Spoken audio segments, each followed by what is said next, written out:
Moi, je pense sur la ligne droite à mon cousin, Tim, et à mon père. Je leur fais une petite dédicace à chaque fois. Pour aller au record de Mester, ça passe pour une 4e. Donc première étape, la 4e victoire. Arnaud, Sandman de Mester, c'est la légende. C'est celui qui m'a un peu aussi donné envie de faire les courses de sable. Il se battait avec Timothée, donc je dirais Sandman.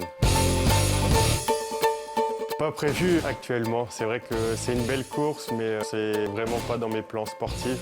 C'est super dangereux. C'est vrai que c'est canon. Je vois Adrien ce qu'il fait, ça donne envie, mais à la fois tellement de risques que je me vois pas faire le Dakar pour le moment. Pour l'instant, on ne se refuse rien. C'est déjà participer au Touquet 2026 avec la grande forme et tout tenter pour une 4e victoire. Et je verrai bien, suite à ça, ce que l'avenir me réserve. Je suis en fin de contrat avec Yamaha, donc ça parle déjà pour l'année prochaine. Tout dépend un peu de mes envies. Pour l'instant, il n'y a vraiment rien de fixé.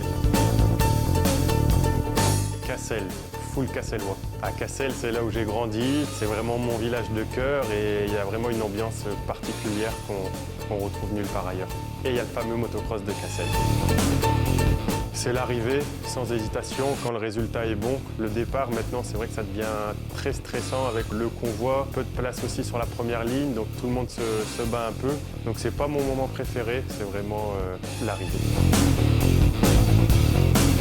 Ah, on dort très bien. Étant plus jeune, forcément, ça cogite beaucoup, mais maintenant, avec l'expérience, on fait une nuit habituelle. Je dirais un petit filet de poulet, pâte à l'huile d'olive avec du parmesan et c'est très bien.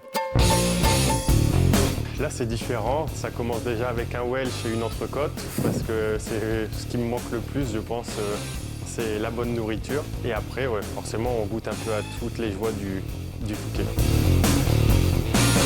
Moi, je pense sur la ligne droite à mon cousin, Tim, et à mon père. Je leur fais une petite dédicace à chaque fois, avant chaque départ, et c'est un peu mon rituel d'avant-course. Comme tout sportif, on a tous des rituels. Moi, c'est le mien depuis des années. C'est surtout leur faire une petite dédicace et pour un peu qu'on roule ensemble. Toutes les années, ça a été un peu différent. 2018, c'était plus une joie collective. 2020, je l'ai dédicacé vraiment complètement à mon père. On voit sur les images où on se fait un câlin énorme. Et je me rappelle, je l'ai vu il n'y a pas longtemps, j'ai vraiment eu des frissons en voyant les images. Et 2022, là, c'était un peu pour l'ensemble de mon équipe, mais c'est vrai que tous les ans, c'est un peu différent le feeling des victoires. Je connais le nom du vainqueur. On va faire en sorte que ça soit la numéro 32.